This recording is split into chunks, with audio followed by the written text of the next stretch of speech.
Jaguars QB Trevor Lawrence agrees to terms on 5-year, $275 million contract extension. Less than 2 weeks ago, Trevor Lawrence admitted he'd like to have his contract extension done before the start of training camp. His wish has been fulfilled. Lawrence has agreed to a 5-year, $275 million extension with the Jaguars, NFL Network insider Ian Rapoport reported Thursday, per sources, including $200 million in guaranteed money and $142 million fully guaranteed at signing. Lawrence's contract will pay him $55 million per year, matching Joe Burrow's league-leading contract in total value and average annual salary. Unlike Burrow, Lawrence's outlook isn't quite as trustworthy, at least from a football perspective. Lawrence's journey to this point hasn't been as smooth as most hoped when Jacksonville spent the number 1 overall pick of the 2021 NFL Draft on him. His entire rookie season was essentially derailed by the dysfunction created by his first coach, Urban Meyer, whom the Jaguars fired after 13 games.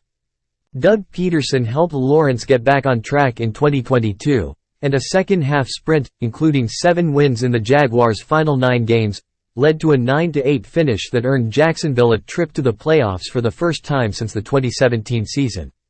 Lawrence became the face of the franchise during this run, completing 69.7% of his passes for 2,273 yards and a 1.52 TD-int ratio, seemingly completing his coming-out party with a frantic comeback win over the Los Angeles Chargers on Super Wildcard Weekend. The potential that followed Lawrence from Clemson to the NFL was finally being realized. But 2023 wasn't the same story.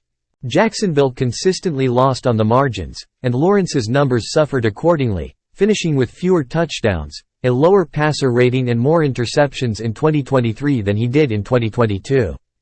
Instead of sprinting to the playoffs, the Jaguars collapsed down the backstretch of the campaign, leaving the door open for the new darling of the AFC South, Houston's C.J. Stroud, to steal their playoff spot. The timing wasn't great, but Jacksonville also didn't need to get this deal done immediately. If the Jaguars truly lacked confidence in Lawrence, they could have let him play out 2024 with the protection of a 5th-year option for 2025.